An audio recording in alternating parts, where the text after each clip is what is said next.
Sharq Turkiston san'at yurti muqam ansamblining davlat birinchi darajalik artisti, Kucha xalq naqshlari va muqam aytish bilan dong chiqargan atoqli naqshchi, muqam to'hpikori, Kucha bulbuli Risolat Hofiz 1945-yili Kuchaning Ishxilo yezisida dehqon oilasi tug'ilgan bo'lib, kichkidan tartib bilan naqsh aytishga alayda qiziqatdi.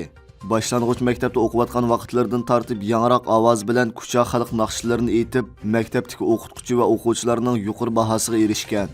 Shu talanti bilan Kucha nahiyalik san'at o'mkiga qabul qilinib, mashhur xalq san'atkori Nisoxon onning bevosita tarbiyasini olgan. Keyin Aqsu viloyatlik san'at o'mkiga o'tkazilgan. 1980-yili muqam ansamblining dastlabki asosi bilan avtonom rayonlik muqam tadqiqot ishxonasiga o'tkazilgan. Shundan boshlab toki pensiyaga chiqquncha muqam ansamblida ishlagan. Bu jarayonda o'mak tarkibida 10 necha davlatga chiqib o'yin qo'yishga qatnashgan. Nurg'un mukofotlarga erishgan. 12 muqamni qizish, ratlash, o'nga ilish ishlarida belgilik to'hfa qo'shgan. Risolat Hofiz ayni vaqtda Nisoxon ondan o'rgangan bir qo'lda do'ttir, bir qo'lida dopchilib Kucha xalq naqshlarini aytishdan iborat mahoratni o'zi pishiq o'rganishdan boshqa Aytilla Ala, Tursungul Samsaq, Risolat To'mir qatorliq shogirdlarga yaxshi o'rgatib, ularning san'at hayotidagi birdan-bir ustozi bo'lgan. Risolat Hofizning vakillik naqshlari Miraji-xon, Osmonada oy bormi, Kariz naqshisi, Gulyar-xon, Barsila Billa Barayli, Livan Yala qatorliqlar. Mərhumning yatqan yeri jannat bog'chilaridan bir bog'chi bo'lsin. Amerika xabar iqimi torining 4-dekabr kuni e'lon qilgan maqolasi qaraganda, Xitoy hozir fuqarolarni umumyuzlik kuzatish va kontrol qilish davriga kirgan bo'lib, mamlakatning hamma joyiga 400 million kamera o'rnatib, dunyodagi eng chong ta'qib nazorat davlatiga aylangan. Maqolada aytilishicha, Amerikadagi axborot hammadan muhim nomli programmada ta'qib nazorat davlati jamiyatni kontrol qilishning yangi davrini boshlamoqchi bo'lgan Xitoyning urinishlari nomli yangi kitob haqida suhbat elib berilgan.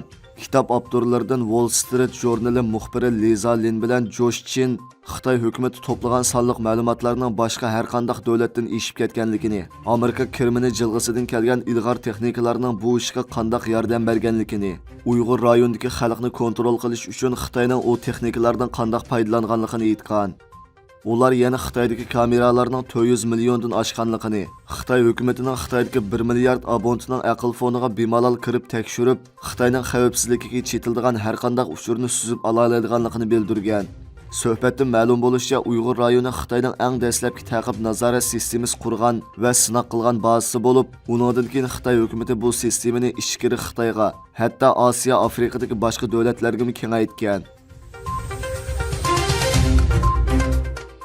Ürümchida yashaydigan qozoq Janargul Jumatay yaqinda bir dangli qozoq kishiga qutqizib olish talab xati yozgan. U xatida o'zining turishlik yerlik hukumatdan muvofiq o'tloq to'liqlamasi va ko'chirish to'liqlamasini elish jarayonida yerlik hukumat tarafidan xatarli kishilar tizimiga kirgizilib, 2017-yil 26-sentyabrdan boshlab Xitoyning atalmış tarbiyalash o'rinlariga so'lab qo'yilgan ekan.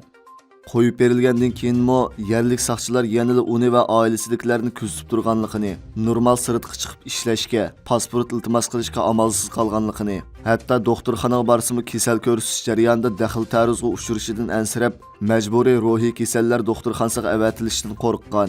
Yan telefonini xotirjam qo'ldan olmaydi ekan. U Markaziy axborot agentligining maxsus ziyoratini qabul qilganda, o'tgan 6 yilda o'zining hech qanday kirimi yo'qligini, oilasining qo'llashi bilan intayin jafoliq turmush kechirganligini, o'zining Xitoy hukumati tomonidan to'lam ishlar bilan Qozog'istondan aldab kelib tutqun qilinganligini, 2017-yil 26-sentyabrdan boshlab Xitoy jazo lageri qamilib, Urumchidagi 2-turma va 3-turmada 2 yil 23 kun solinib, 2019-yil 18-oktyabrda qo'yib berilganligini bildirgan. Janargul ilgari Qozog'iston davlatlik televiziya stansiyasida ishlagan danglik san'atkor bo'lib, shundaqla tunji bo'lib vatanda turib sirtning ziyoratini qabul qilib, o'zining Xitoy tarafidan jazo lageriga solinib, uchirgan ziyonkashlik kechirmishlarini sirtqi dunyoga anglatgan.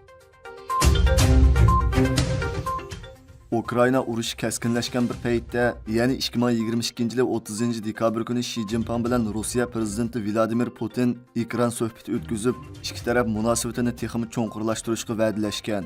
Ma'lum bo'lishicha, ikki taraf geosiyosiy jiddiylik va mushkul xalqaro vaziyatda Moskva bilan Bejingning munosabatini kuchaytirishni madhiyalagan. Vladimir Putin Xitoy bilan bo'lgan harbiy hamkorlikni kuchaytirish orzusini bildirgan. Reuters agentligining xabar qilishicha, Putin Shi Jinpingga o'zlariga g'arbdan kelayotgan mislsiz besim va ig'vogarchilik oldida yer shari geosiyosiy manzarasi davomlashayotgan o'zgarishlarning sabablari, jarayoni va logikasi haqida o'xshash fikrga ega ekanligini bildirgan. Reuters agentligining aytishicha, suhbatda Shi Jinping Xitoyning asosiy eksport bozori bo'lgan g'arb davlatlarini ozroq tanqid qilgan bo'lsa-mu, lekin Xitoyning dunyodagi mavjud mushkul vaziyati ostida Rossiya bilan strategiyalik hamkorlikni kuchaytirishga tayyor ekanligini aytgan. Suhbatda yana Putin Shi Jinpingni kelar yili bahor faslida Rossiyaga qarata davlat ishlari ziyoratida bo'lishga taklif qilgan. Putinning aytishicha, bu butkul dunyoga Rossiya bilan Xitoyning ochiqlik masalalardagi munosabatining kuchli ekanligini ko'rsatib berdi ekan. Putin yana Xitoy bilan bo'lgan harbiy hamkorlikni kuchaytirish maqsadining borligini bildirgan.